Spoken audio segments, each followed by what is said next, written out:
Verily I say unto you, the era of the sword and axe is nigh, the era of the wolf's blizzard. The time of the white chill and the white light is nigh, the time of madness and the time of contempt, Ted Direa, the time of end. The world will die amidst frost and be reborn with a new sun. It will be reborn of elder blood, of Hen Iche, of the seed that has been sown. A seed which will not sprout, but burst into flame, scoia'tael. Thus it shall be. Watch for the signs. What signs these shall be, I say unto you. First the earth will flow with the blood of Enshe, the blood of elves. Thus reads the prophecy of the elven sage Ethline Egli Epivenian, an oracle that not only foretells the prophetic doom of a distant future, but also echoes the brutal realities of the present. Welcome to our long-form video on the world of The Witcher, where we will cover the war, politics and drama which play out in the background of Geralt's adventures across all the books and the games, with a focus on the three wars between the Nilfgaardian Empire and the Northern Kingdoms. These long videos take forever to make, so please consider commenting, liking and sharing. Creating a detailed and consistent world like that of The Witcher is no easy feat, so if you've got a universe of your own to build or manage, try using our sponsor, World Anvil. It's the ultimate world-building toolset and RPG campaign manager. It packages the whole creative process together, providing tools for organizing maps, developing encyclopedias of lore, and straight-up writing content. The upside to keeping it all in World Anvil is that it's easy to distribute, collaborate, and ultimately monetize. And of course it's extremely useful for anyone who needs to see or update the work to do so at any time, making it perfect for running role-playing campaigns in particular. Loads of rule sets are natively supported and more are on the way. Even if it's just for you, the wiki-like database of lore, interactive maps, character sheets, timelines, and relationship diagrams make writing your best-selling novel much easier. It's got your data covered too. World Anvil makes secure backups in multiple locations every day to protect your universe from disasters in the real world. You can check out World Anvil via our link in the description. If you use our code WIZARDS, they'll give you 40% off all recurring memberships, so support our channel and your imagination by taking a look. Search back through your memories to the past, to the days of Desmod, Radovid and Sambuk, to the days of Abrad the Old Oak. You may not remember them because your lives are so very short, you're like mayflies. But I remember, and I'll tell you what it was like in these lands just after you climbed from your boats on the Yarraga estuary and the Ponta Delta onto the beach. Sheldon Skaggs, Dwarven Veteran, Blood of Elves Chapter 1. Deep in the mists of prehistory, the continent was covered in the primordial wilderness and sparsely inhabited by various different indigenous sentient species, such as the furry, marmot-like werebubs, the reptilian vrans, the fey-like dryads, and the crafty gnomes. The first colonists to arrive on its shores were the dwarves, who settled peacefully into the continent's mountains, where they developed a symbiotic partnership with the gnomes. The two races bonded over a shared love for industry and fine craftsmanship, and remain strong allies to this day. Centuries later, although still thousands of years before the present, ethereal white ships appeared on the horizon of the Western Sea. Those who piloted them were the Enshe, or in common tongue, elves. Unlike the dwarves, their arrival was not without conflict, and they feuded intermittently with the species who preceded them. Before long, magnificent elven palaces could be seen from the Alba River to the Blue Mountains, while their sorcerer seers, the Ensheven, reigned as the most powerful mages in the world. Approximately 1,500 years ago, the world was racked by an interdimensional cataclysm known as the Conjunction of the Spheres, causing all manner of alien monsters to be flung from their own reality and into the world of the continent, where they carved bloody ecological niches in the new world they'd been tossed into. However, out of all of these new species, the most successful by far would be a relatively diminutive creature that stood on two legs.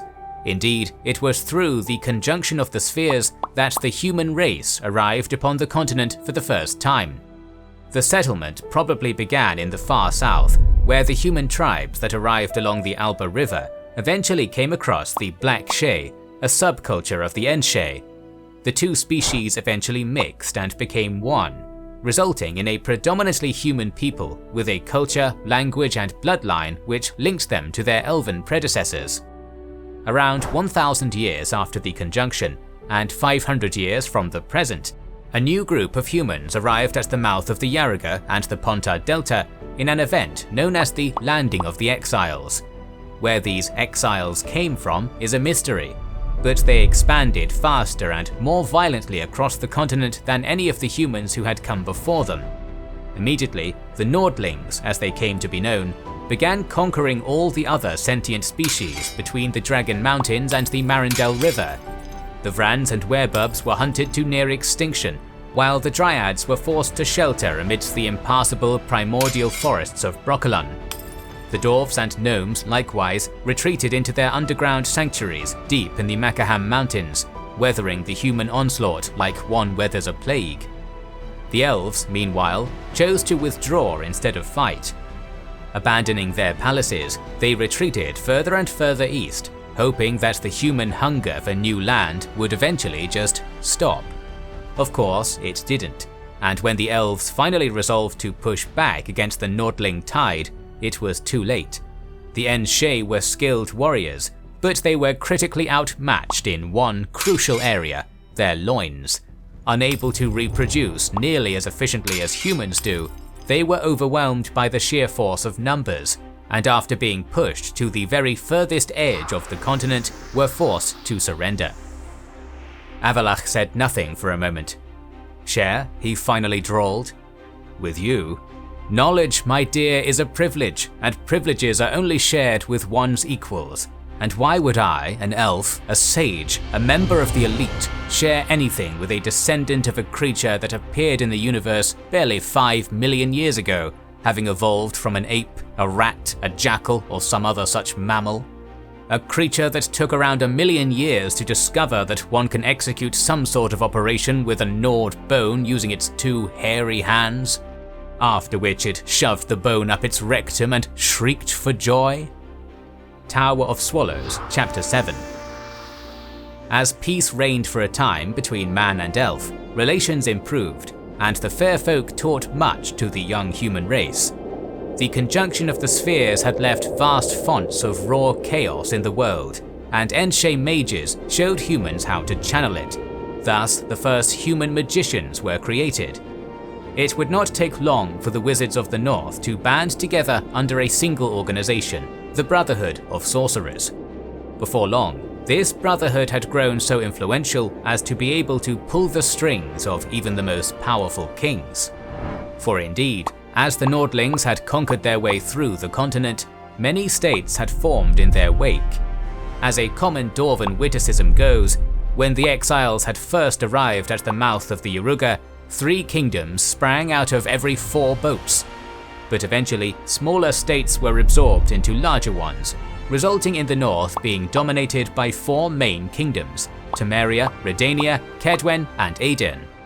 Although the smaller kingdoms of Sidaris, Kerek, Verden, Brugge, Cintra, Sodden, Lyria and Rivia, Kovir, Povis, Skellige, and the Hengfors League all managed to secure political niches for themselves.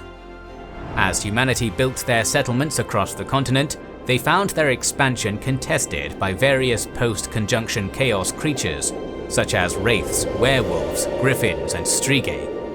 Thus it was that the Witcher caste was born, mutant superhumans created by mages, imbued with heightened senses and natural resistances which made them ideal for monster slaying. As a result, monsters were driven into the fringes of human-inhabited territory, allowing humans to become the apex predators of the continent. Soon after, the Nordlings broke their peace with the elves. In a famous incident, one Marshal Milan Ralpanek of the Redanian army would treacherously massacre the entire elvish population of Loc Muine, igniting another war between humans and Enshay, which would only end when the last elven enclave, Dol Blathanna, was annexed by Aedirn 3 centuries later. By now, most of the elder races, known to the Nordlings as non-humans, had assimilated into human society.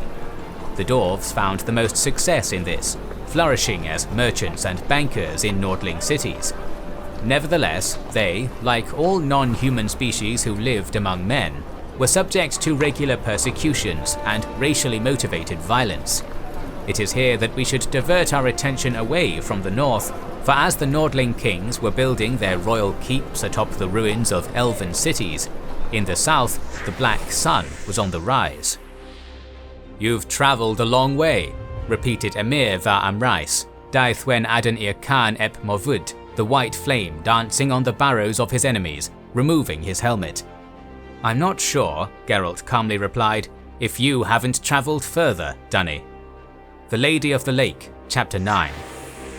The Empire of Nilfgaard had relatively humble beginnings. Beginning as a smallish city-state situated on the estuary of the River Alba, the human descendants of the Black Shay slowly began expanding. Neighbouring states in places like Vicovaro, Rowan, Etolia, Gameria, Mecht, Ebbing, Gesso, Metina and Nazaire were slowly brought into the fold and introduced to the Nilfgaardian culture and language, which was a dialect of Elven Elder speech.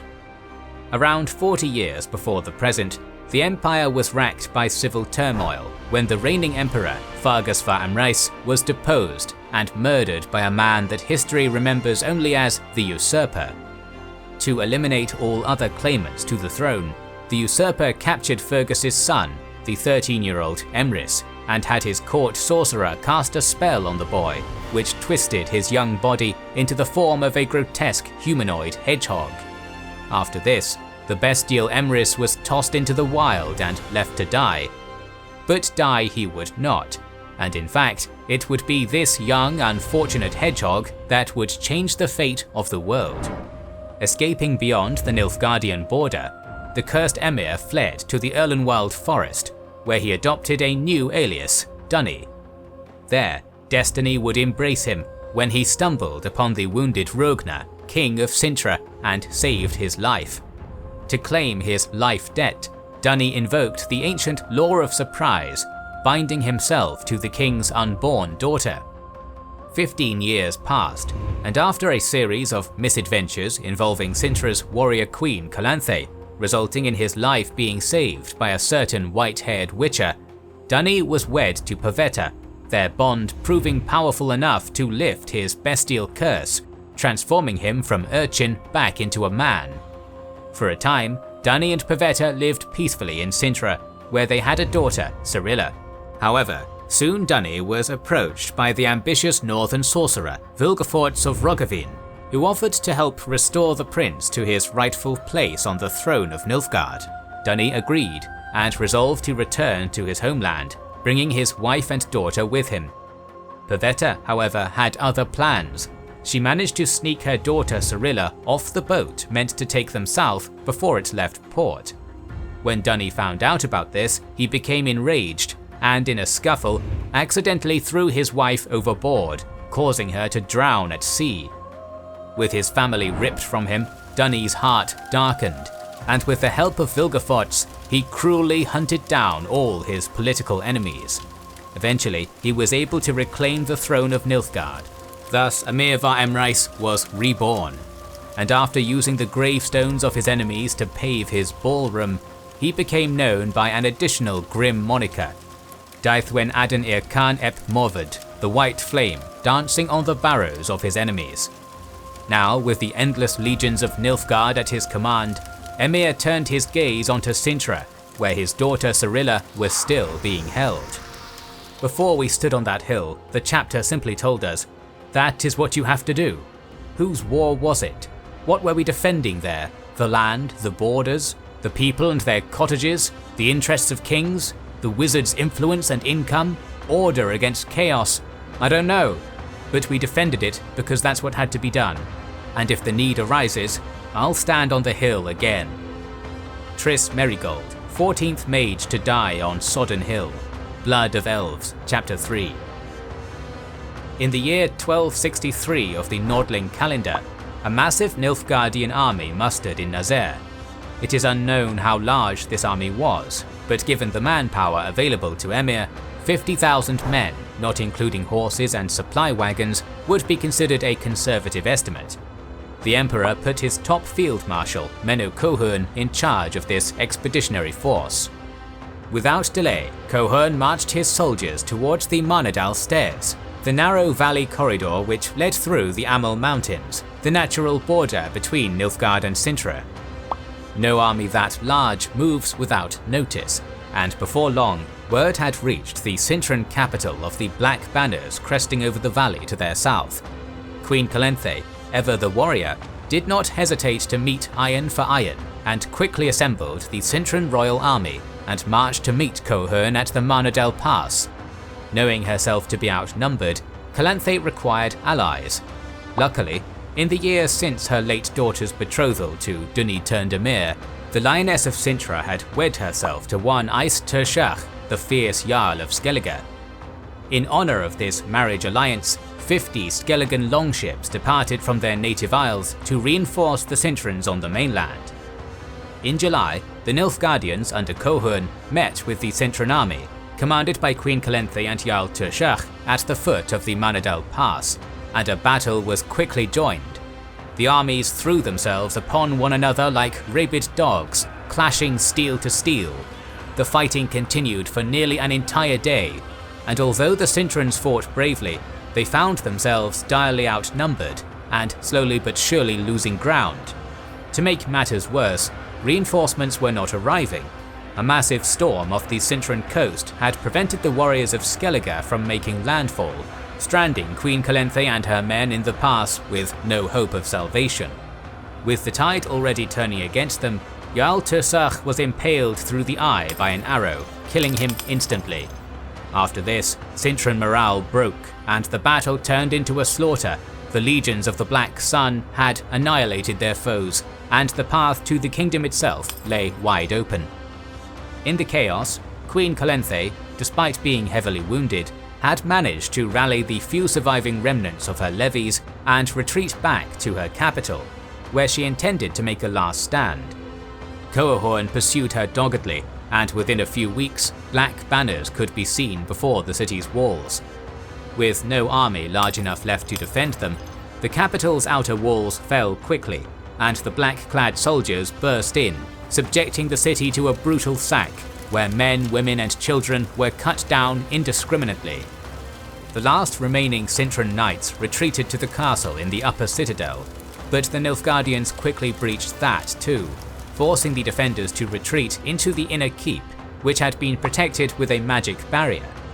This, however, only delayed the inevitable, for within 4 days, Nilfgaardian mages had ripped through the barrier.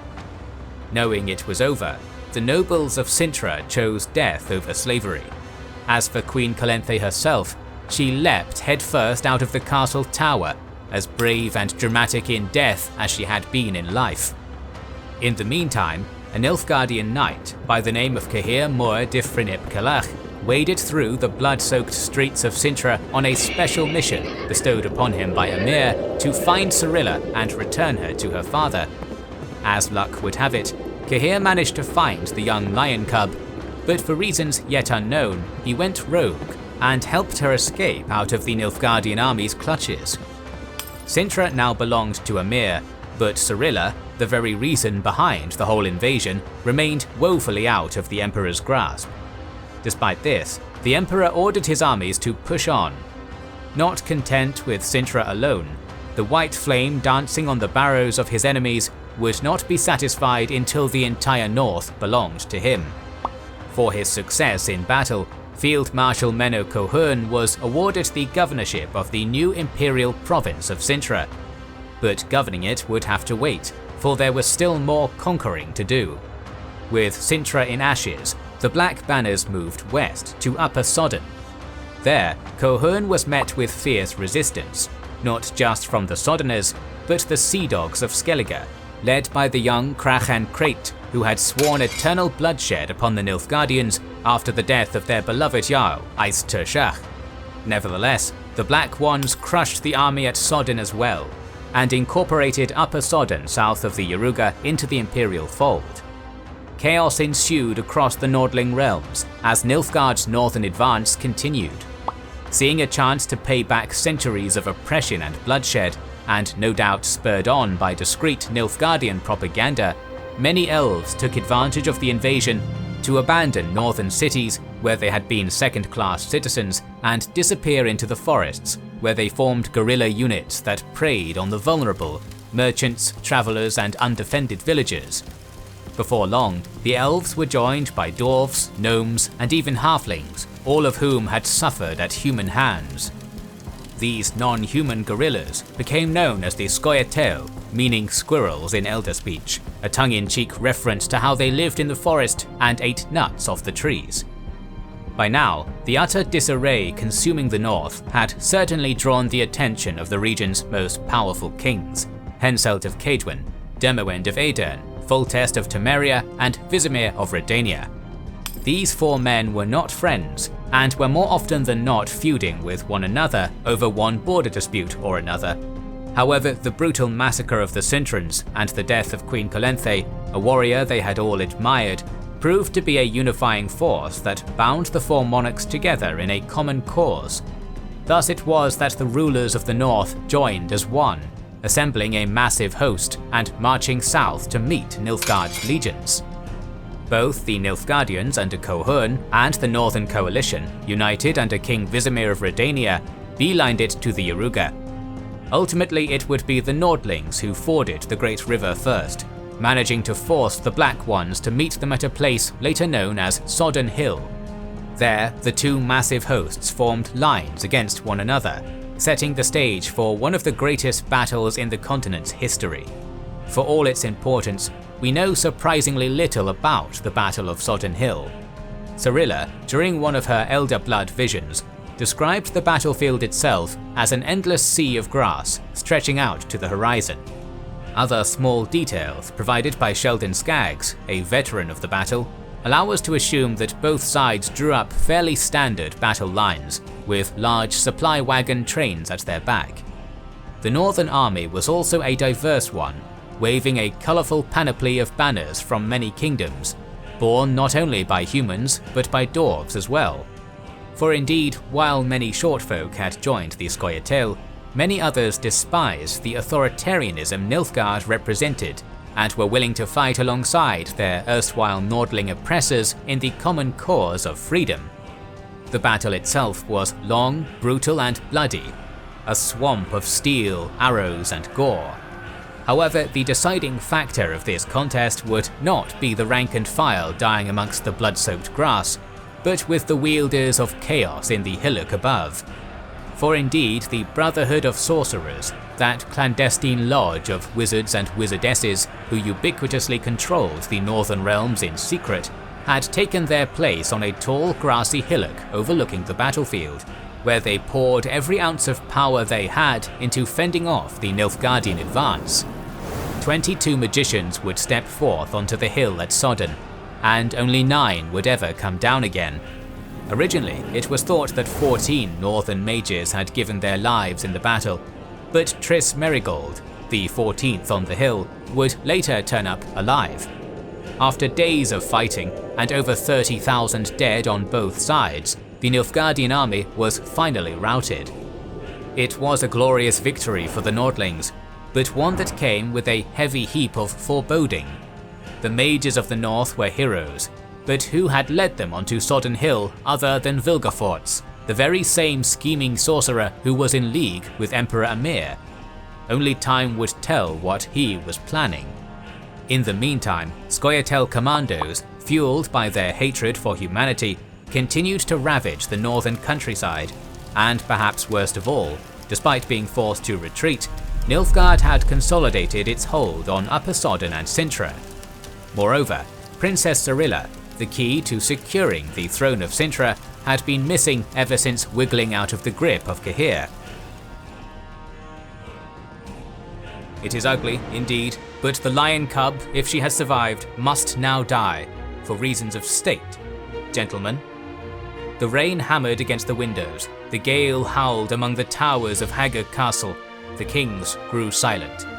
Blood of Elves, Chapter 7. In the years since their defeat at Sodden, Nilfgaardian agents prepared for the next invasion by fomenting division amongst their foes. In hamlets and towns, rumours began to spread that in the lands recently conquered by the Empire, everybody lived freer and richer lives. Preachers roamed from Vizima to Tretigor, delivering firebrand sermons of a saviour destined to come from the south. Incited by the Imperials, armed scoia'tael partisans continued to paralyse trade and terrorise poor farmers in their undefended villages. In Haga Castle, a secret council was held between Vizimir of Redania, Foltest of Temeria, Dermowend of Aedirn, Henselt of Kaedwen, and Meve of Lyria. There they decided that special forces were to be established to hunt the scoia'tael down in their forests and leave their corpses as a warning to other non-humans. Meanwhile, it was an open secret that after Sodden, Emhyr had violently purged the old military aristocracy, replacing them with young and talented commanders who sought nothing more than a chance to avenge that defeat. Thus, the northern monarchs agreed that it would have to be them who would make the first strike, and that it should be directed at Cintra. This, however, would violate the ongoing truce, and if the 5 monarchs were seen as aggressors, then other northern realms would not join them in war, nor would the Brotherhood of Sorcerers, who had been so crucial in the First Northern War. So it was decided that the Edenians would stage a false flag assault on the fort of Dol Angra, located in Lyria, to make it look like Nilfgaard had attacked, and therefore increase support for a war against the Empire.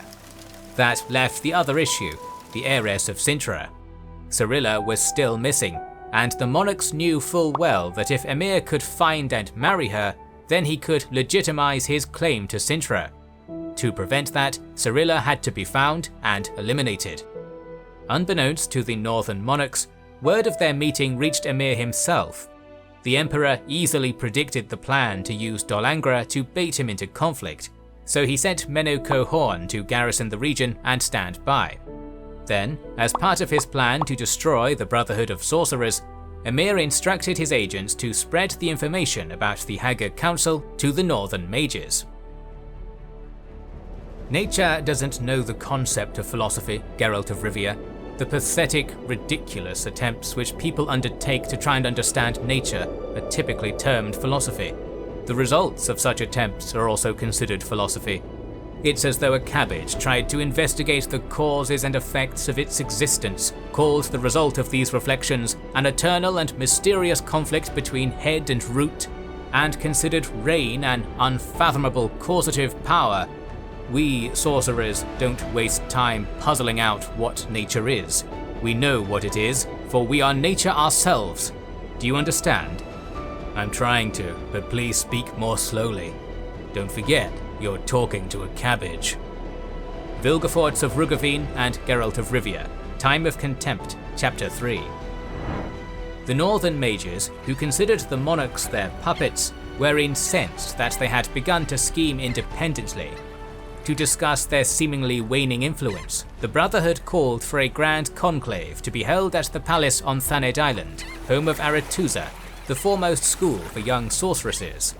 This extravagant banquet was attended by the most influential magicians throughout the northern realms, including Philippa Eilhart, Kira Metz, Triss Merigold, Yennefer of Vengerberg, the head mistress of Aretuza, Tesea de Vries, one of the last elven sages, Enid Angliena, and the enigmatic Vilgefortz. Several non-magical notables also attended, such as Sigismund Dijkstra, Spymaster of Redania, and Geralt of Rivia, a renowned witcher. The guests exchanged pleasantries and dined on delicacies, but beneath this veneer of civility, lines were being drawn in the sand. Through bribery and subterfuge, Emperor Emhyr had divided the Brotherhood. Vilgefortz, who had led the mages at Sodden, was still secretly in Emhyr's employ. So was Enid Angliena, who had been promised to be made queen of a free elven kingdom. By the Emperor's design, the northern mages were all gathered in one place, and his agents were ready to burn their organization down from within. But the other wizards, still loyal to the northern kings, soon caught on to this imperial subterfuge, and after the banquet, things went south. Philippa Eilhart made the first move. With the help of Spymaster Dijkstra and his Redanian troops, she had all mages suspected of conspiring with Nilfgaard arrested and brought to Garstang, the tower on Thanedd with a magical barrier, preventing all spells from being cast. Tissaia de Vries, who had remained neutral, demanded to know the meaning of all this. Her questions were answered when Yennefer entered Garstang with a mysterious white-haired augur in tow. In a trance, the medium spoke. Last night, armed forces in Lyrian livery and carrying Aedirnian standards committed acts of aggression against the Empire of Nilfgaard. Glavitzingen, a border outpost in Dol Angra, was attacked. King Demoven's heralds informed the people of the surrounding villages that Aedirn is taking control of the entire country from today. The entire population was incited to rise up against Nilfgaard. Following this dizzying revelation, chaos and arguing had erupted between the mages, but the child continued. King Vizimir was murdered yesterday evening, stabbed by an assassin. Redania no longer has a king. By now, Tissaia de Vries had made up her mind. Seeing the Northern-aligned mages as unjustified aggressors and instigators of the coup, she took down the magic barrier over Garstang and freed the Nilfgaard supporters. A huge mistake, for Enid immediately bolted for the cellars, opening its doors to reveal she had smuggled a unit of scoia'tael warriors into Thanedd. Elven guerrillas poured into the mage's palace and began massacring northern sorcerers.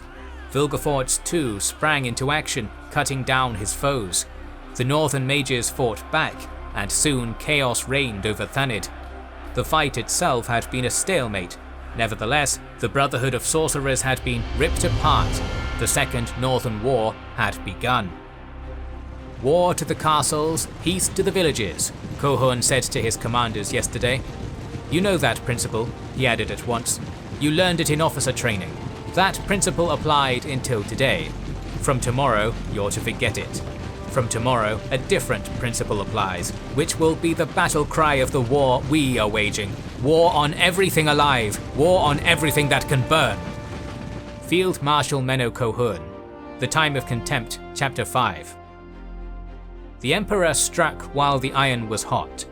After the Aedirnian advance into Glavitzingen gave them the casus belli they required, the huge Nilfgaardian garrison at Dol Angra was ordered to retaliate at once.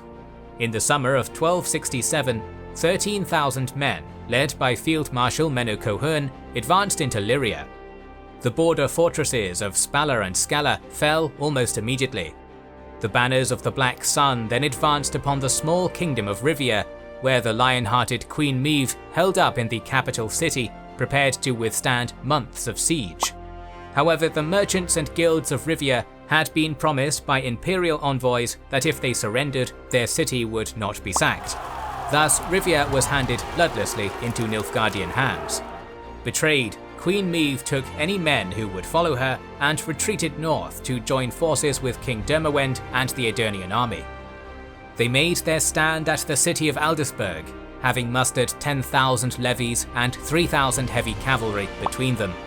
It would not be enough, for the Aedirnian Lyrian force was crushed. Aldisburg fell into imperial control, and Vengerberg, the capital of Aedirn, would follow suit a week later.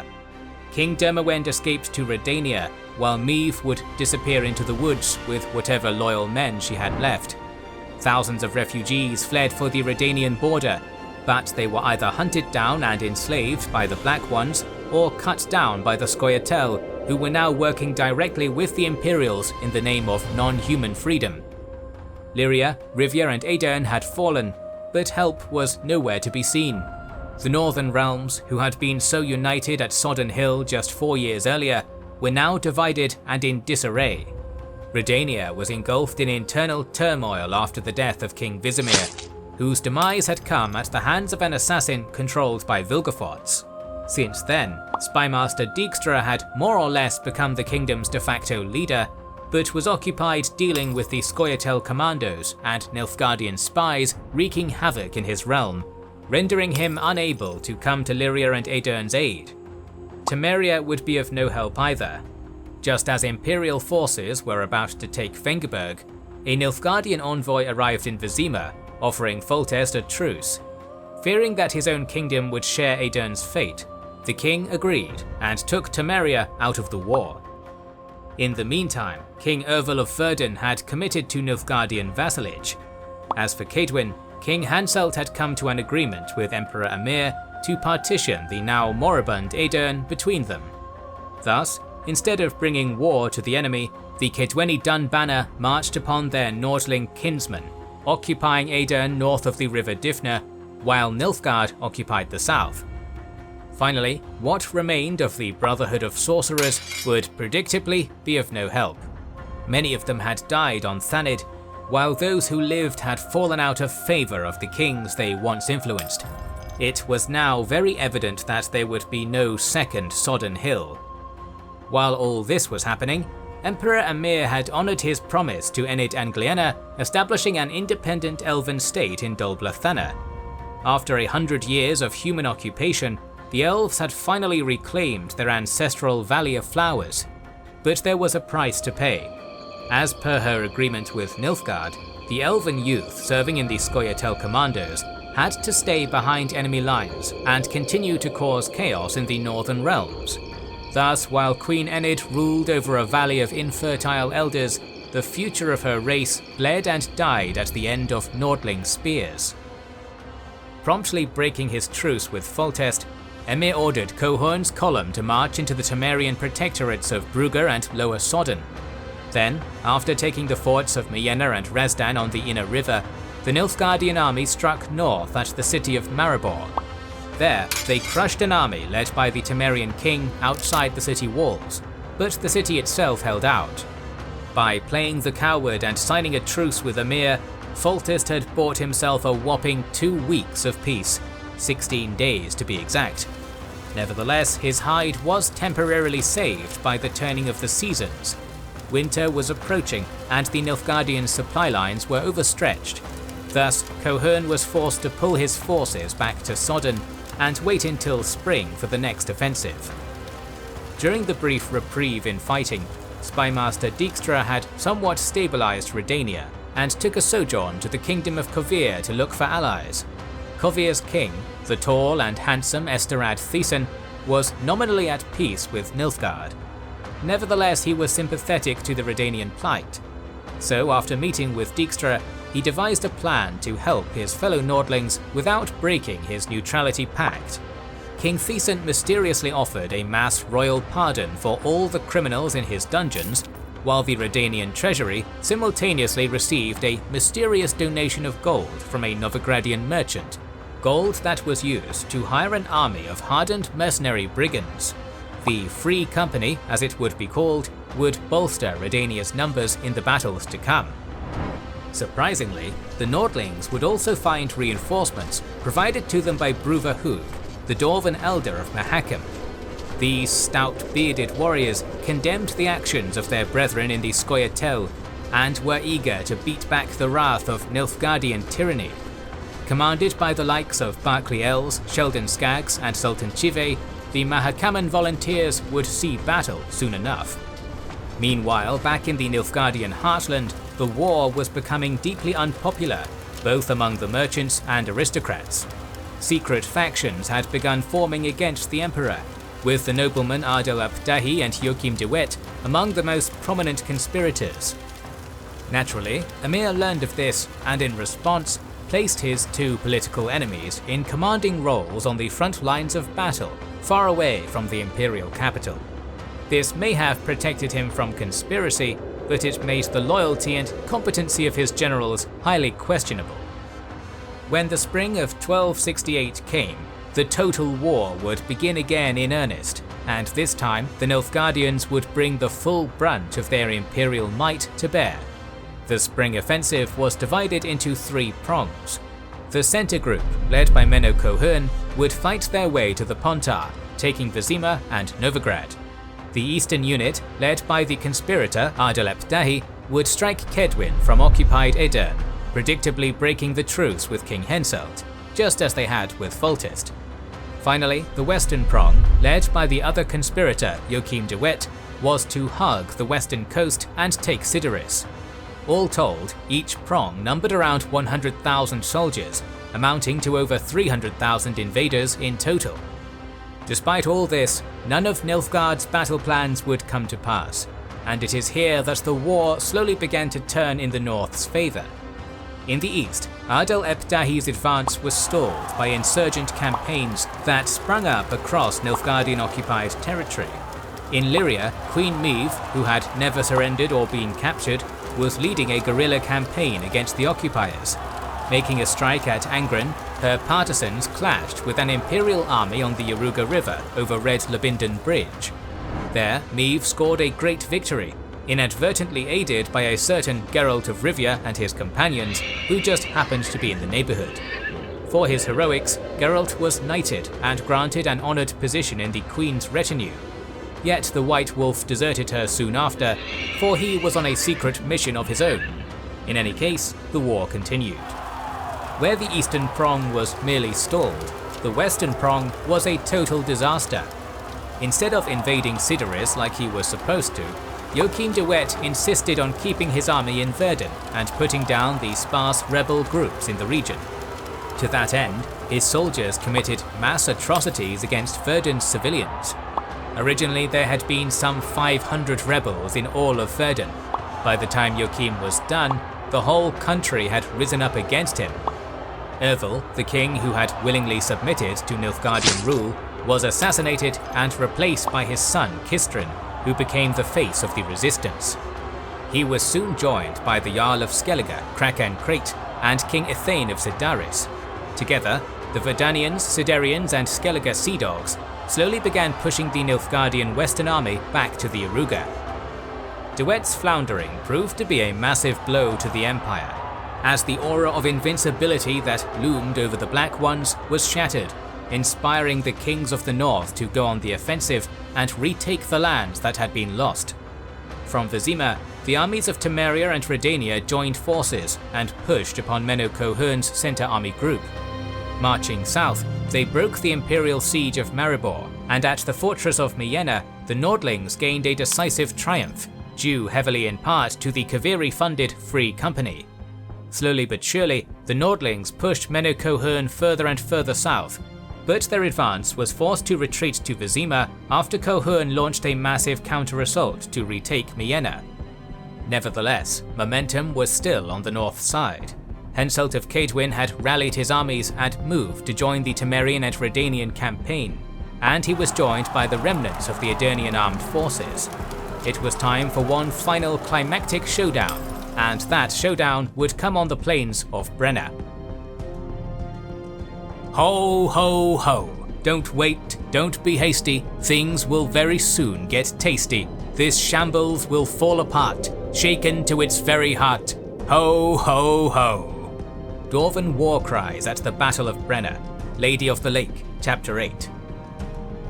Upon realizing that the Nordlings were amassing a large army in Vizima, Field Marshal Cohorn immediately began a drive northwards. He still commanded nearly 100,000 men, but he had left half his troops behind, taking with him mostly cavalry units so as to travel faster. Meanwhile, a united force of Temerians and Redanians, led by King Foltest of Temeria and his chief constable, John Natalis, marched south from Vizima. The two armies met on the banks of the Chotla River, near the burnt-out husk of a fishing village called Brenna. Without delay, the Nordlings formed their lines. The left flank was composed of the Royal Corps of Temeria and Redania, consisting of 8,000 professional soldiers, both mounted and on foot. In the centre, 12,000 regular foot soldiers of both kingdoms formed two main lines, protected on the flanks by 10 units of heavy cavalry. Behind them was the poor f***ing infantry, a ragged band of inexperienced farmhands, fishermen, and other peasant volunteers. The right wing was most diverse, comprising 8 divisions of light cavalry from Brugge, the stalwart Dwarven volunteers of Mahakam, and the wild and rowdy Free Company of Kovir. Volunteers from Cintra and Skellige were also sprinkled among them. On the other end of the field, Field Marshal Cohorn had arrived with all the mounted divisions of the Nilfgaardian 3rd and 4th armies.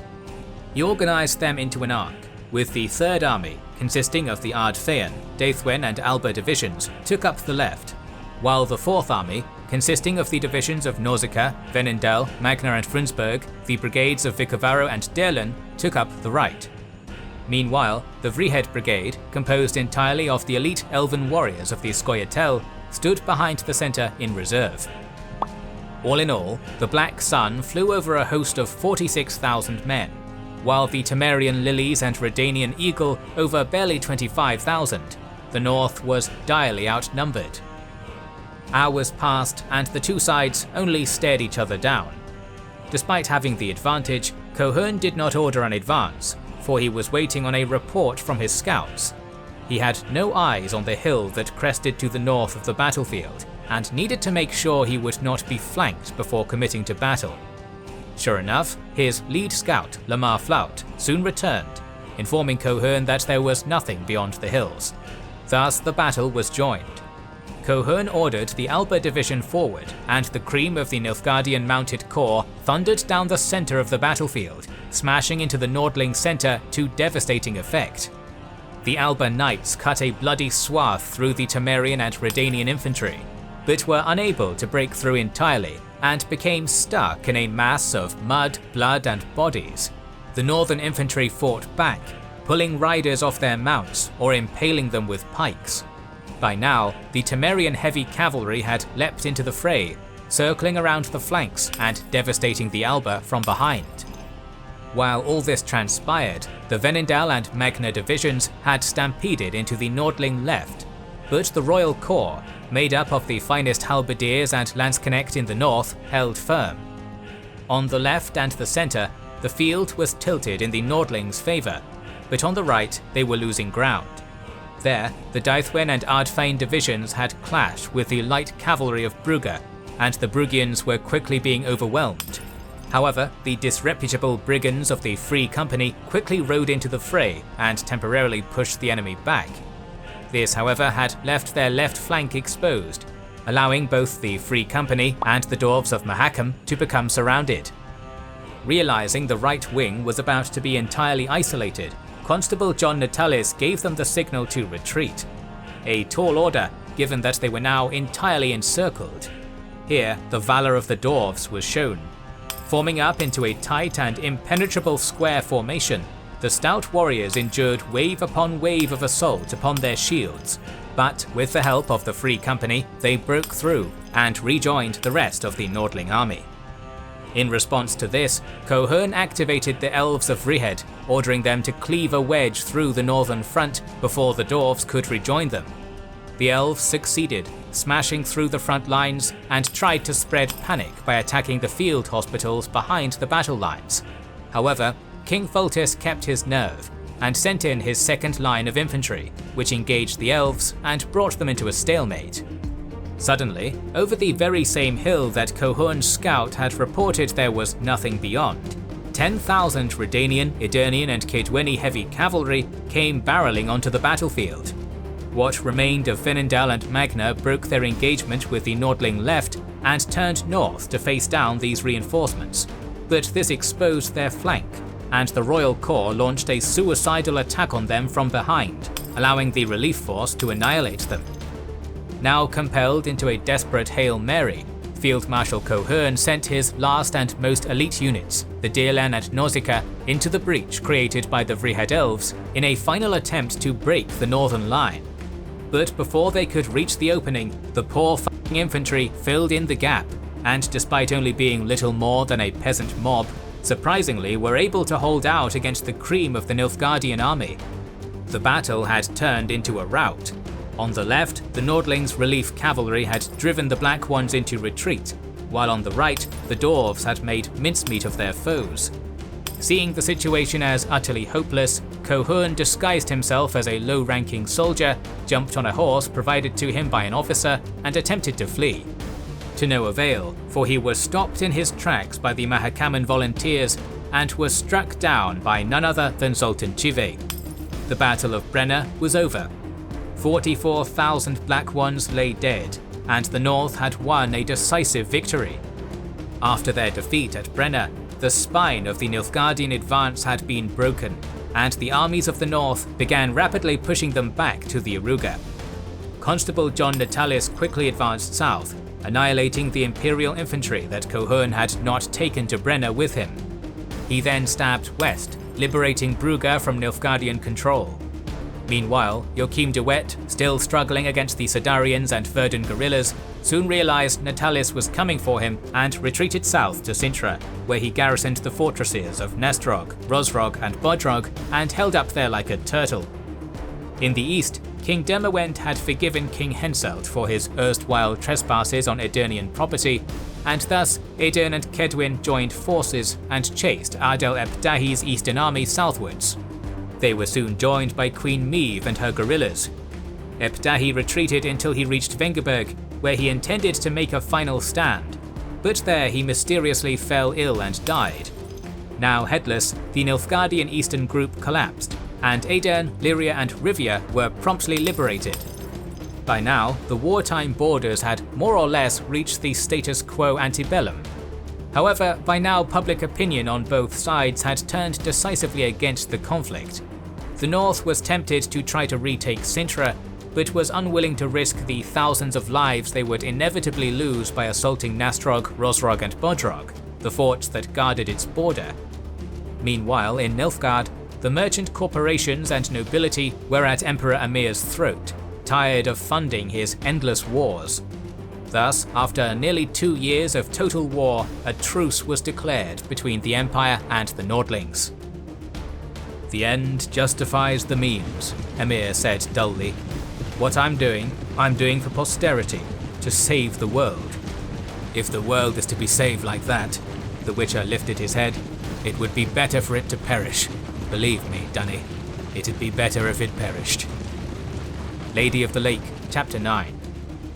In April of 1268, the kings and queens of the north met in Cintra with Nilfgaardian ambassador Shilard Fitzostelen and signed a binding treaty that would become known as the Peace of Cintra.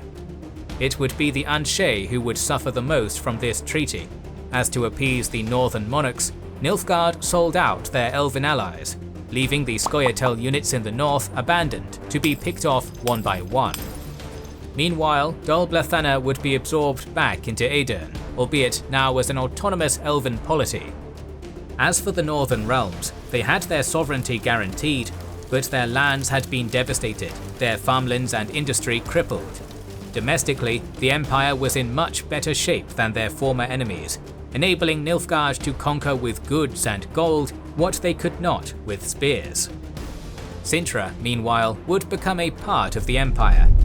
During the course of the war, the missing Princess Cyrilla had been found and wed to Emperor Amir, securing his dynastic claim on the kingdom. Of course, rumours abounded that this girl was not, in fact, the real Cyrilla, but an imposter. But those were probably just rumours.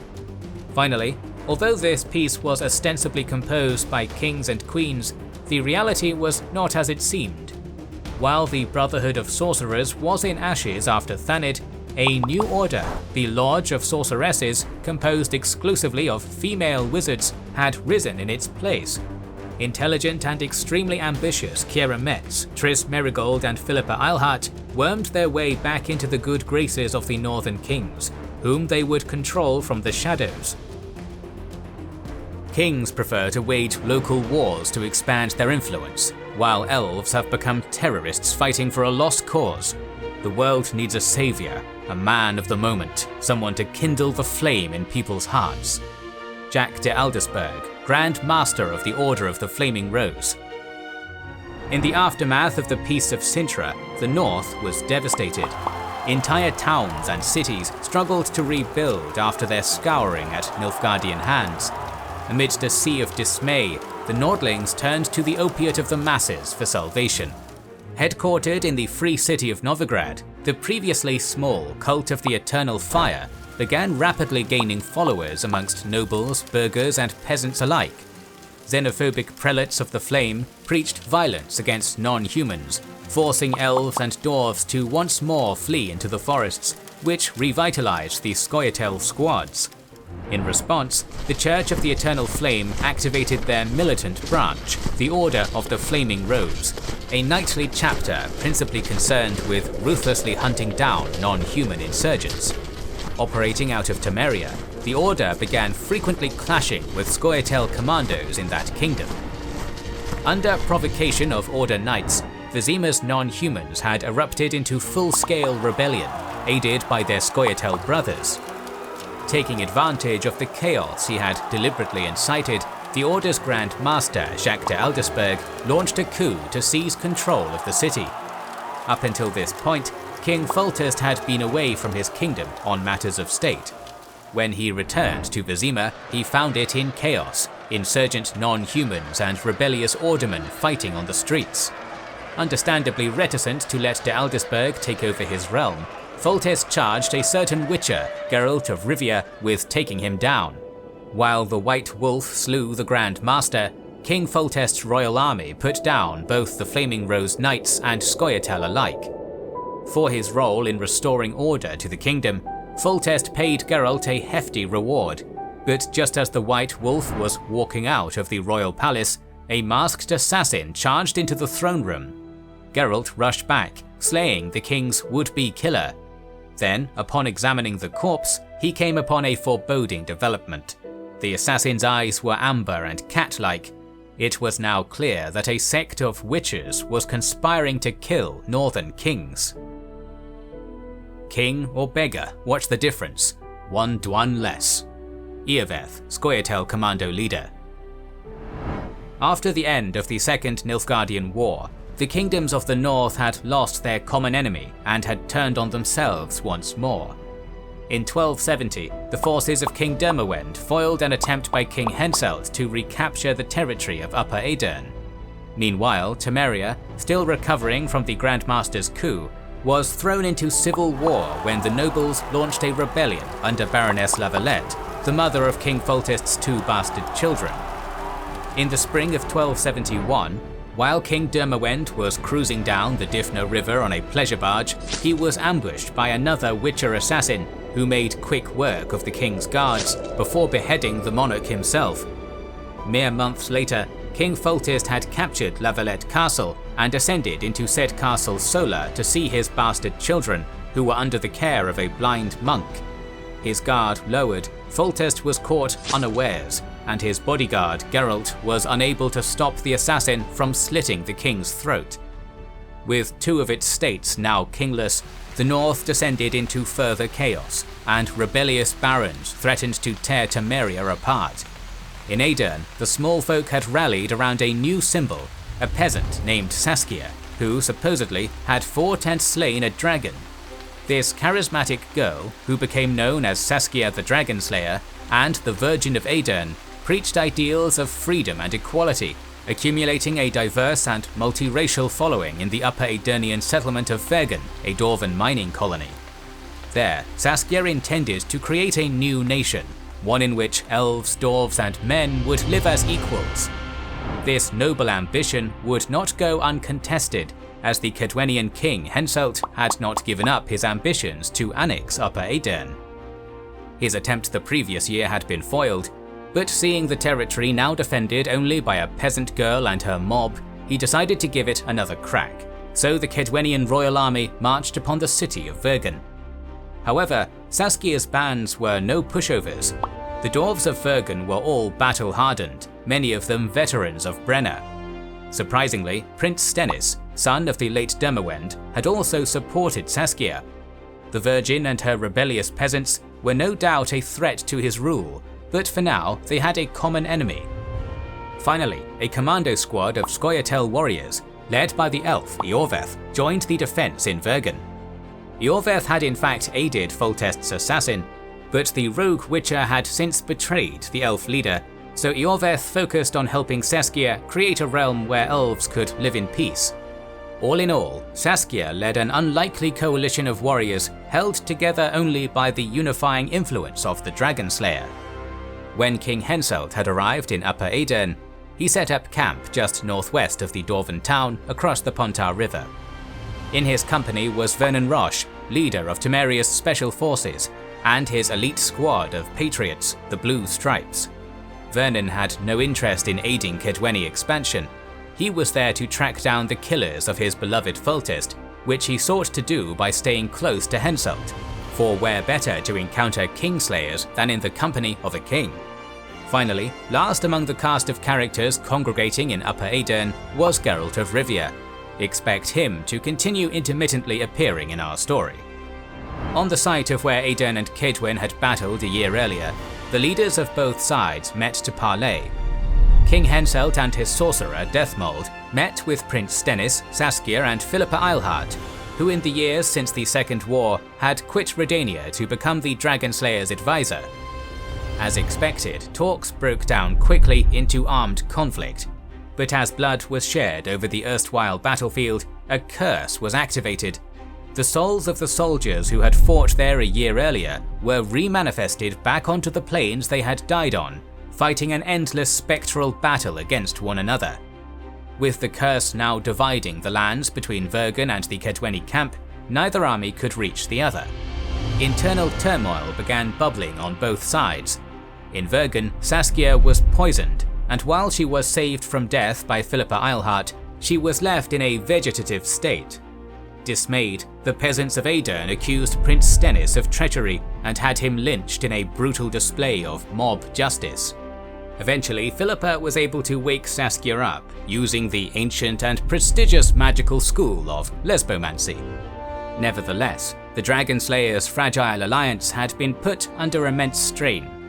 Meanwhile, in the Kaedweni camp, two cat-eyed shadow blades had crept within arm's reach of Henselt.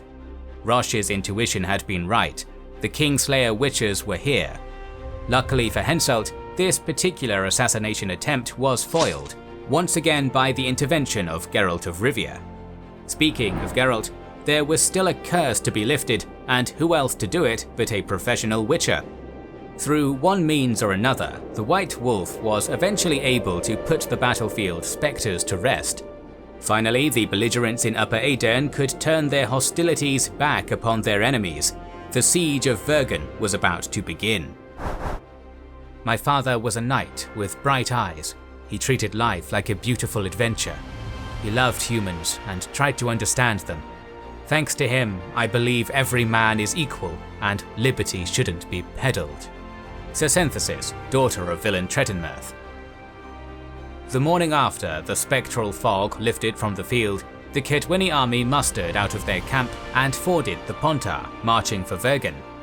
All told, King Henselt commanded around 5,000 troops, each professionally armed and trained.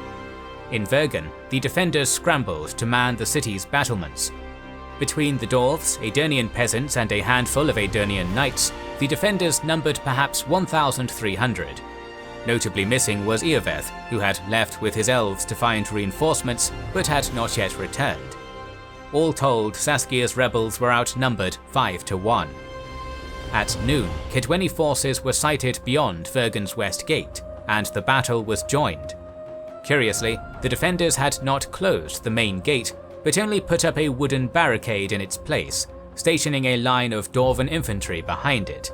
A deliberate trap, for the west gate was a long corridor sandwiched by two sides of high polished stone, a bottleneck that the Kaedweni would only be baited into if they believed they could smash through the barrier at its end. The ploy worked, and the first wave of Kaedweni knights charged into the funnel, only to face a hail of Dwarven arbalest fire. What's more, upon each side of the corridor, ancient valves opened, spraying searing hot oil upon all attackers unfortunate enough to be within. It was a clever trick, one that thinned out Kaedweni numbers, but it could only be played once, and Henselt still had many troops in reserve. Without delay, the king ordered a second wave, this time led by a trump card of his own, Dethmold. Striding in at the head of the platoon, the sorcerer invoked a massive fireball that incinerated the wooden barricade, allowing the invaders to pour through. Completely swamped, the Dwarven defenders were forced to pull back to Vergen's second line of defense, where Saskia herself was waiting, ready to hold the line. Meanwhile, Philippa Eilhart had leapt into the fray, engaging Dethmold in a magic duel as both wizards teleported about Vergen's rooftops. Mounting ladders upon the towering Dwarven battlements, Kaedweni forces began a perilous attempt to scale the Aedirnian defences. Thus a fierce melee was joined atop Vergen's inner wall, with the dwarves joined by Aedirnian peasants who locked themselves in a brutal struggle with the cream of Kaedweni knighthood, all while the Dragon Slayer led her men wherever the fighting was thickest. Some accounts of this battle even claim that the Witcher Geralt was among the defenders, fighting side by side with Saskia. In any case, although outnumbered, the defenders benefited from their defensive position, only having to fight their opponents piecemeal as they scaled the ladders, rather than all at once.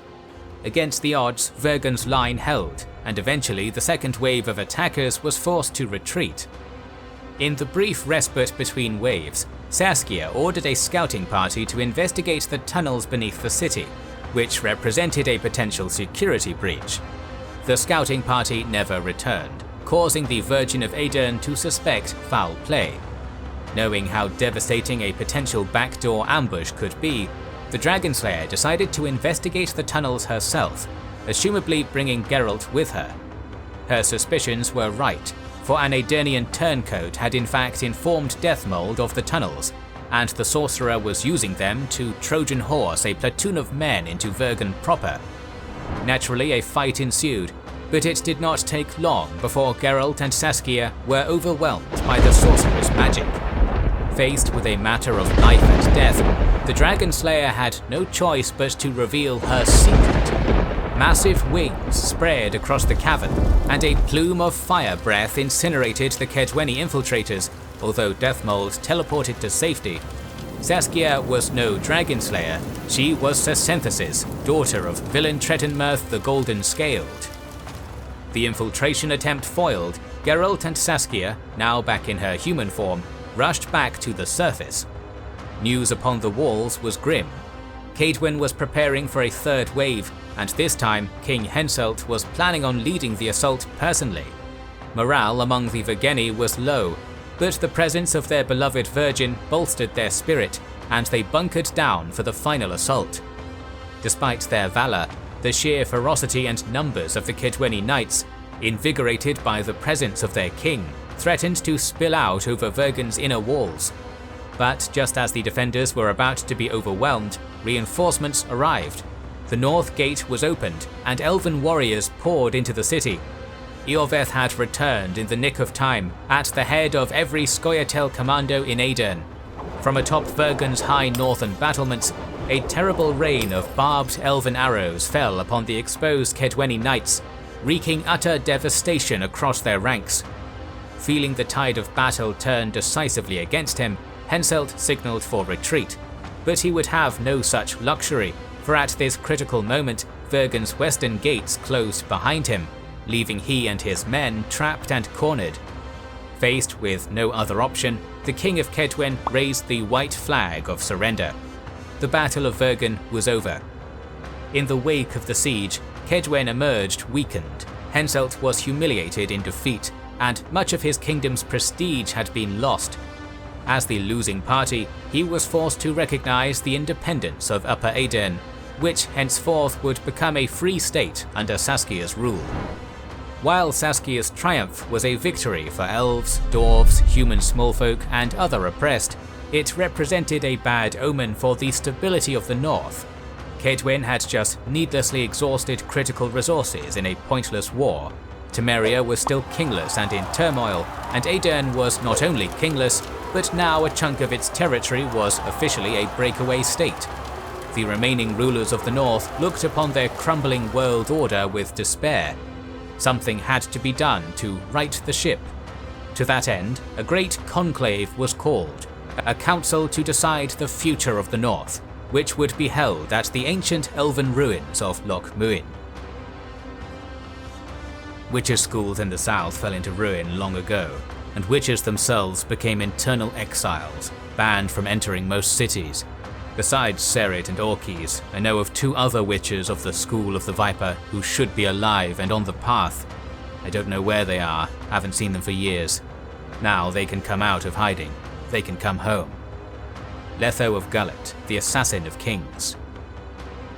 One would imagine that the Thanid coup had set a precedent whereby gathering a bunch of politically volatile leaders in a single location during a time of massive geopolitical tension was considered a bad idea, but apparently not. In the spring of 1271, notables began filtering in to Loc Muine. Henselt represented Cadwyn, while Constable John Natalis, war hero at Brenna, represented Temeria in absence of a king. Saskia attended as Queen of Upper Aedirn, while King Radovid represented Redania. Initially, the delegates were principally concerned with the fate of Temeria, with Henselt and Radovid plotting to partition the vulnerable kingdom between themselves. However, Temeria avoided dissolution when Vernon Roche, with Geralt's aid, managed to find and locate Anais La Valette, Foltest's bastard daughter, and hand her over to the care of John Natalis. With a child with the blood of the royal dynasty in the hands of a widely respected war hero, Temeria, for now, would have its independence preserved. Beyond royals, there was another element present at Loc Muine, the mages. The Lodge of Sorceresses in particular was still subtly rebuilding the influence mages had once had on the northern monarchies, and saw the summit at Loc Muine as the perfect opportunity to petition for the revival of the Brotherhood of Sorcerers and the restoration of their right to choose which mages were appointed to advise, ergo puppet, which king. This was not to be, for at this critical moment, the Nilfgaardian ambassador, Chillard Fitzursterlin, arrived upon the scene with a prisoner in tow, but not just any prisoner, a massive, bald witcher, the Kingslayer. Before all the monarchs of the north, the assassin confessed. He was indeed behind the deaths of Dermawend and Foltest, but it was the scheming wizards. Resentful that they could no longer puppeteer the northern monarchs as they pleased, who had used him as a tool to their ends. Chaos erupted in Loc Muine. It did not matter if the mages were truly guilty or not. The Church of the Eternal Flame had been cultivating distrust of magic for years, which all boiled over now. Throughout the city, a wholesale massacre ensued, as mages from the lowliest alchemist to the mightiest sorcerer were hunted down for their role in the Kingslayer conspiracy, real or imagined. In the pandemonium, dragonfire reigned upon the elven ruins. As it turned out, Philippa Eilhart's lesbomancy had actually been a love spell meant to enthrall Saskia to her will. Now the sorceress used Sacenthesis to protect her magical sisters from the massacre, immolating many innocents and soldiers alike in the process. This, however, did not last long, for the spell binding Sacenthesis to Philippa was broken through the intervention of, you guessed it, Geralt of Rivia.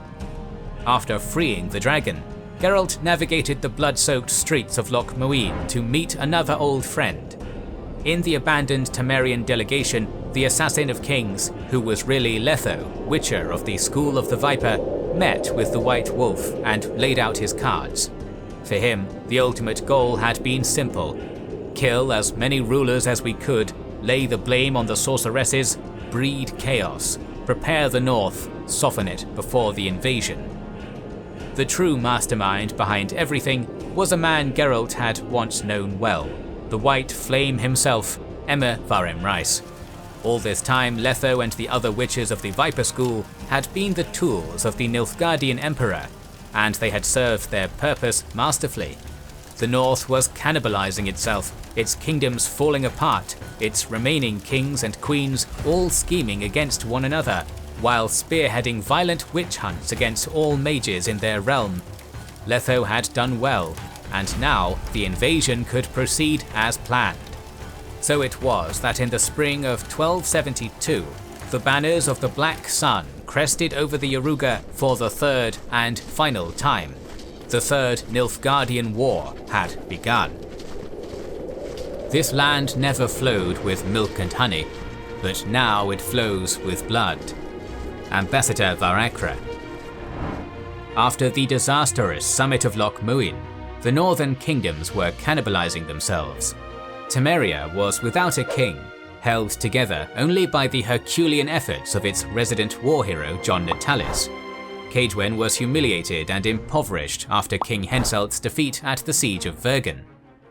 Even for Aedirn, victory had borne bitter fruit, for it had cost them Crown Prince Stennis, their best hope since the Kingslayers killed King Dermawend, and half their territory, as dragon rebel Saskia had carved out her own free state in the Pontar Valley. Redania, it seemed, was the only major Nordling realm in relatively good standing, and yet it also was the heartland of the Church of the Eternal Flame, whose violent persecution of mages throughout the north had been occurring since the Kingslayer Letho had successfully pinned the assassinations of Kings Foltest and Dermawend on the Lodge of Sorceresses. King Radovid, bitter and resentful from a childhood in which he had been dominated and puppeteered by the sorceress Philippa Eilhart, had become the grim face of this brutal persecution. While witch hunters tortured small-town herbalists and scheming barons sought to tear apart their now kingless realms, no one thought to turn their gaze southwards. So it was that in the winter of 1271, a massive invasion force assembled at the behest of the white flame dancing on the barrows of his enemies. Emir Varem Rais had crossed his personal Rubicon. Either the north would be his, or the scheming nobles in his imperial court would do him in. Either way, the Third Nilfgaardian War was about to begin. The size of the Nilfgaardian expeditionary force is unclear, but given the precedent set by levies assembled during their first and second invasion attempts, a total figure ranging anywhere from 100,000 to 300,000 men seems likely. The expedition split into an eastern and western prong. The exact nature of these contingents' leadership is also obscured, but from the sources available to us, we can glean that one Peter Sargwin Leve spearheaded the western front, while Morvan Voorhees, commander of the Alba division, took charge of the eastern offensive. In the initial weeks of the war, the Black Sun blitzkrieged rapidly into Nordling territory. In the east, Rivia fell quickly, and Queen Meve went into hiding. Next, Aedirn, kingless and divided, offered almost no resistance, and was fully occupied within days. The non-humans and peasant folk of Saskia's Free State, who only a year earlier had fought for their independence against Kaedwen, put up fiercer resistance, but they too were conquered, although Saskia herself escaped the carnage, flying away in dragon form, her later fate unknown. In Temeria, John Natalis managed to rally what was left of the Temerian army and make his stand just north of the Yaruga. For 3 days, the valiant Silver Lilies held the line against the Nilfgaardian advance, but on the third day they were crushed, Vizima fell, and Emperor Amir set up a temporary court in the erstwhile capital. Soon after, Sargwin Leve conquered the region of White Orchard. The largely lawless region of Velen was incorporated into the empire around the same time, after a battle that saw the Order of the Flaming Rose crushed and subsequently disbanded. Unwilling to dedicate the manpower and resources to controlling an ostensibly worthless swamp, Nilfgaardian Army Command delegated governance of Velen to a local native warlord, Philip Strenger, the so-called Bloody Baron. While all this was happening, the northernmost kingdom of Kovir maintained their long-standing neutrality pact with Nilfgaard, and while King Esterad had once turned the tide of battle in the Second Nilfgaardian War with his financial aid to his fellow Nordling realms, no such aid would be forthcoming from his son and successor Tancred. By now, the non-humans of the north were wary of involving themselves in human conflicts. After being sold out by Nilfgaard at the end of the last war, the scoia'tael would not fight alongside the Empire en masse as they once had, but the tiny elven state of Dol Blathana, still led by the sorceress Enid, likely revived their erstwhile ties to Nilfgaard as the Empire advanced. Meanwhile, the dwarves of Mahakam largely stayed out of the conflict. They had fought alongside the Nordlings at Sodden and Brenna, only to continue suffering the systemic racism of the human masses. Thus the mountain passes of Mahakam were closed, and since Dwarven mines supplied the lion's share of the North's iron, both sides had to respect their neutrality. Within 3 weeks, Nilfgaard had conquered half the north, advancing all the way to the Pontar River. But winter was approaching, so the legions halted, and while they waited for the first snows, they also awaited letters of surrender from the kings of Kaedwen and Redania. These, however, would not be forthcoming. Despite his pointlessly cruel purges, leading to open rumours of his slow descent into madness, Radovid wanted for neither ambition nor tactical genius. Taking advantage of the political chaos engulfing the rest of the north, the Redanian king partitioned the squabbling Hengforce League between himself and Tancred. With his military capability bolstered by this, the mad monarch raised the royal army, but the banner of the White Eagle did not march upon the Nilfgaardian garrisons as everyone expected. Instead, it attacked Kaedwen.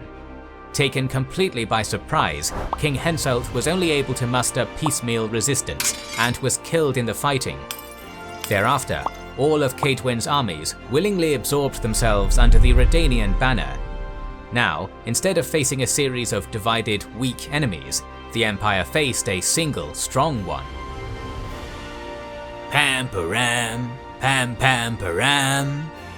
Random guard outside Glory Gate, spring 1272. For Nilfgaard, what had begun as a furious blitzkrieg had quickly ground down into a bitter stalemate. Imperial attempts to break Radovid's perimeter on the eastern front were fruitless, as the Redanian army pushed the Black Banners back in separate sieges at Ban Glin and Ardcarre, albeit at the brutal cost of thousands of human lives, both military and civilian. Meanwhile in the west, the Temerians had taken a page out of the book of their erstwhile scoia'tael enemies. Taking to the forests, they formed bands of partisans, fighting as guerrillas to disrupt Nilfgaardian patrols and supply convoys.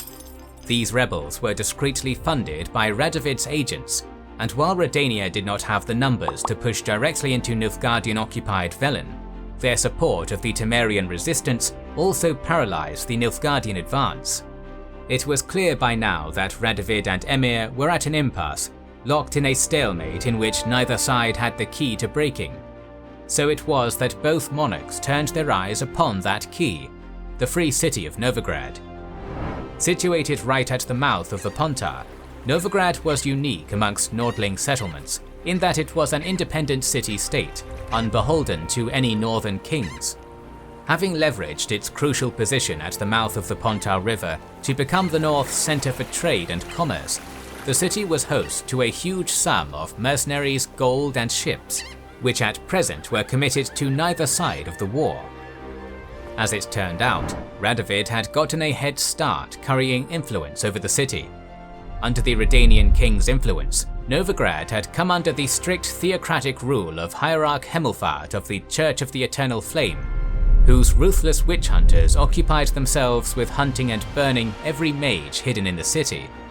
After the brutal persecutions of mages after Loc Muine, many alchemists and magic users fled to the free city, only to realize they had jumped out of the frying pan and into the fire.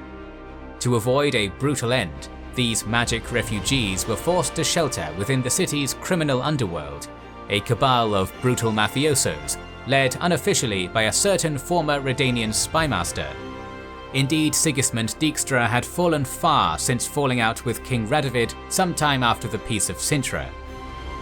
The fortunes of Novigrad's arcane refugees soon turned when Triss Merigold, erstwhile heroine of Sodden Hill, was able to create an underground railroad, aided by Dijkstra and also a certain white-haired witcher, because of course he would appear in this story sooner or later.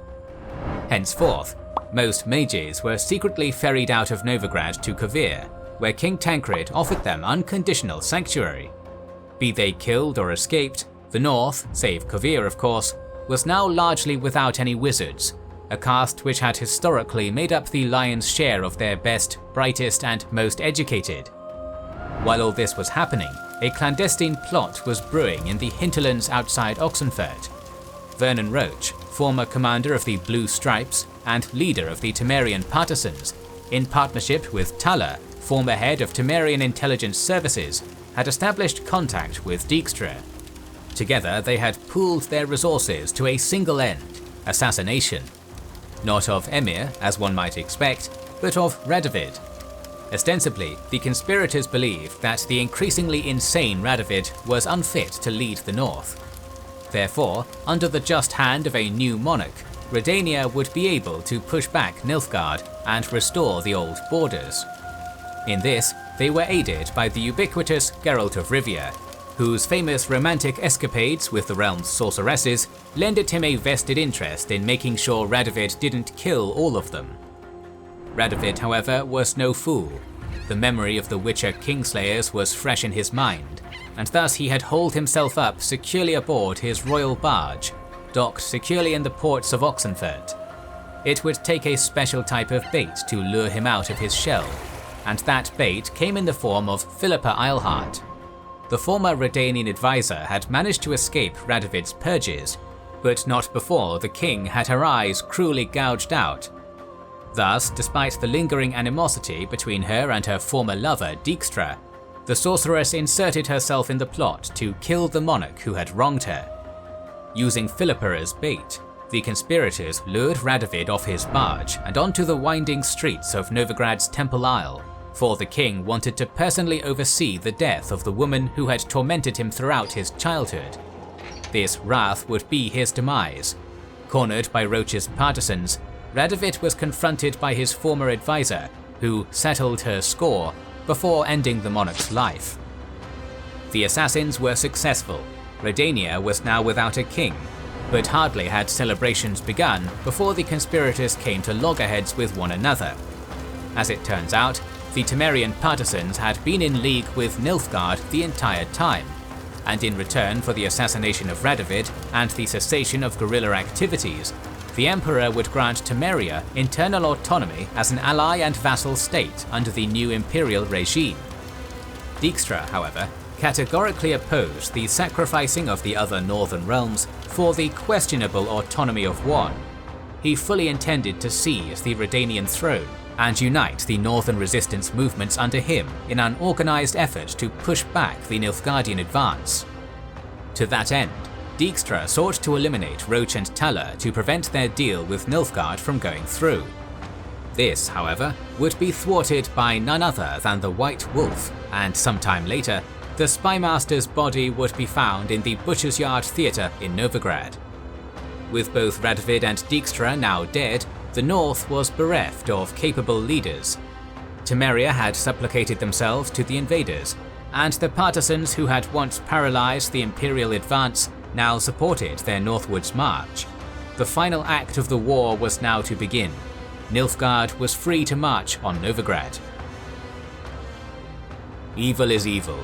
Lesser, greater, middling, makes no difference. The degree is arbitrary, the definition's blurred. If I'm to choose between one evil and another, I'd rather not choose at all. Geralt of Rivia.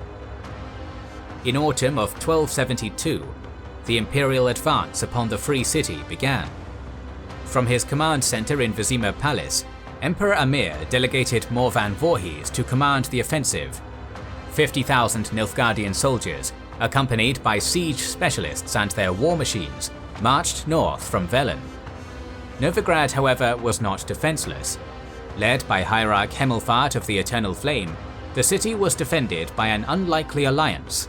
On top of the city guard and the church's witch hunters, an influx of Redanian soldiers from Oxenfurt, and also Temerian partisans disillusioned with their leader's submission to Nilfgaard, joined the city's defense. Finally, the surviving leaders of Novigrad's underworld, namely Cleaver the Dwarf and Francis Bedlam, the so-called King of Beggars, had brought their hardened gangs out of the shadows. After all, if Novigrad fell, so too would their criminal enterprises. All told, the Free City's defenders numbered perhaps 10,000. The Nilfgaardians crossed over the border post bridge in due order, the Redanian garrison there having abandoned their posts after the pro-imperial Temerian agents in their ranks spread dissent about the death of their king. Thus, the morning after the fall equinox, a sea of black banners were visible beyond Novigrad's walls.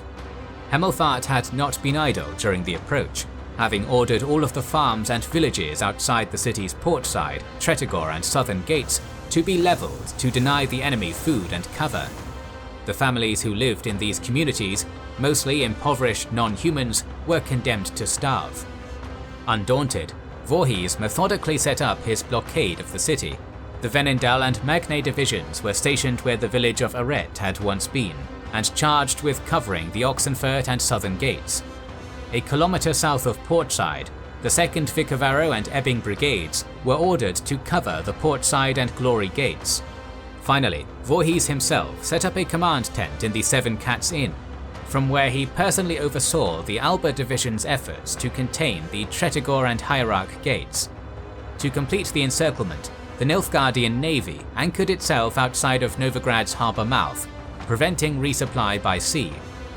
The free city was cut off from the outside world, and the siege to determine the fate of the north was about to begin. As soon as each Imperial cluster's siege engineers had set up their machines of war, the bombardment began. From dawn to dusk, a terrible hail of boulders rained down upon the city walls, and while the city guard attempted to return fire with ballistae mounted on the battlements, their range was not great enough to strike into the Imperial clusters, allowing Nilfgaardian trebuchets to pound them with impunity. Present also among the attackers were Imperial battle mages, who rained all manner of vicious arcane elements upon the city walls. Novigrad had no answer to this. Any northern wizards who might counteract these spells with their wards had long since escaped to Kovir or been burned by witch hunters. Despite the constant barrage, Novigrad's imposing walls held, cracking but not fully collapsing.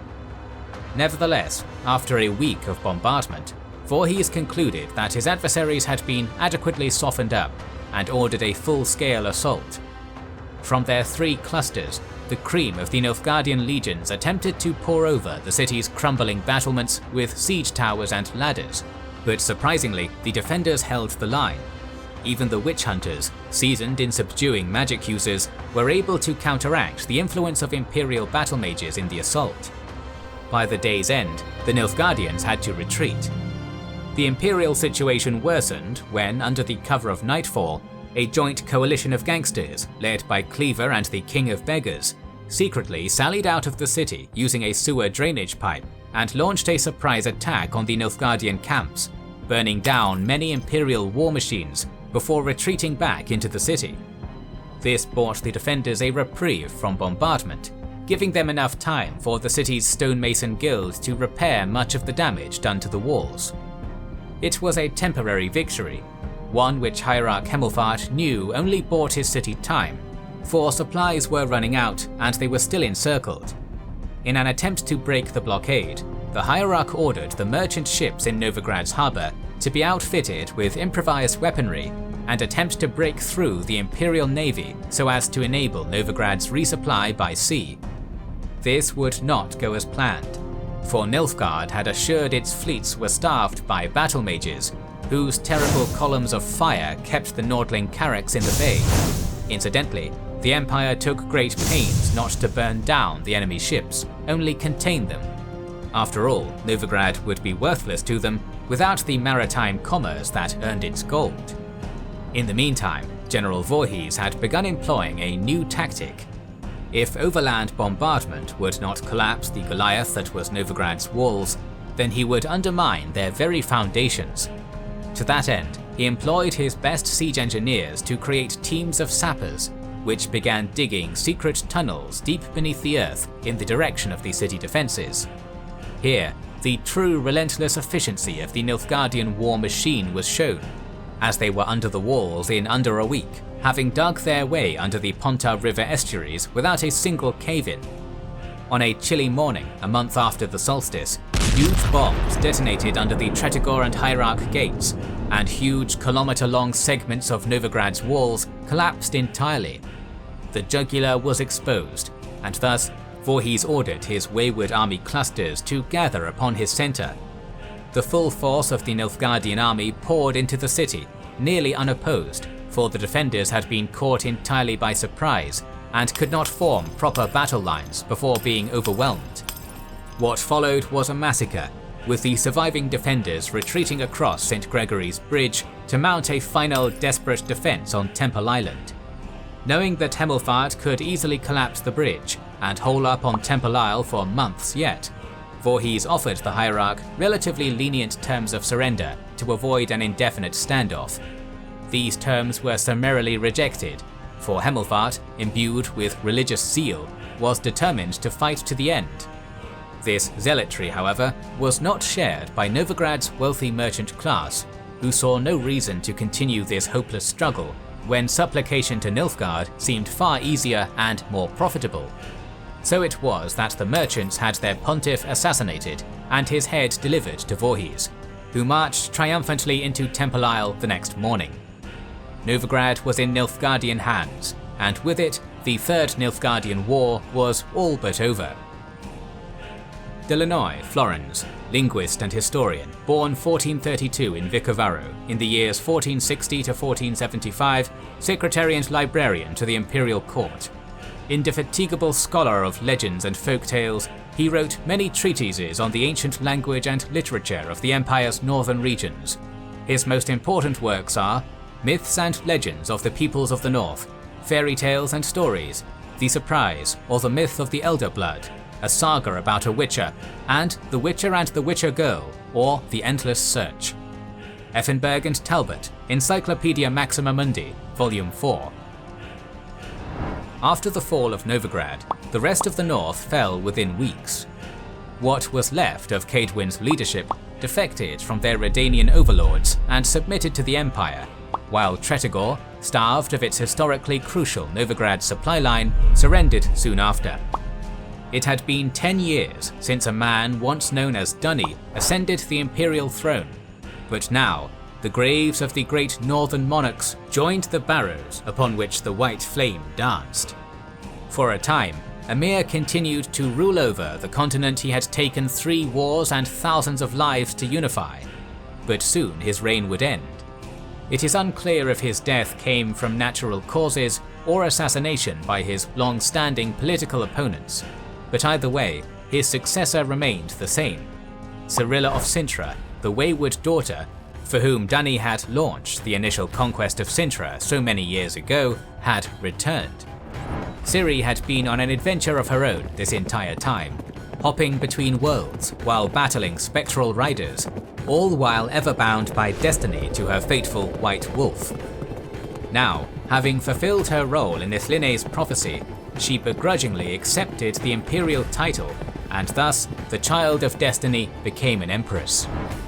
In the centuries that followed, a second conjunction of spheres occurred, and the Endshe departed through the gates between worlds, leaving behind the human realm that had long caused their suffering, with some saying they joined their long-lost cousins who inhabited an unseelie court in a world of fairies and unicorns. Mahakam, meanwhile, had become overgrown and overrun by furry werebugs. Perhaps the dwarves also left the world, or perhaps they simply retreated into the deep tunnels under the mountain, leaving the surface to humanity. Meanwhile, the once proud Nordlings assimilated into provincial life under their imperial masters, and their kingdoms faded into distant memory. But their folk stories, catalogued by imperial scholars, lived on. So it was that Nordling tales, including those of mutant monster hunters, raven-haired sorceresses, and princesses of destiny, lingered on in the regions that had birthed them.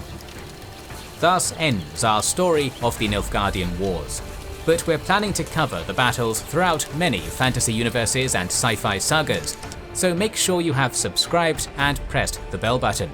Please consider liking and sharing, as that helps immensely. We'll try to read and respond to every comment, as we want to see what you think about this video and which videos you hope to see in the future. This is the Wizards and Warriors channel, and we'll catch you on the next one.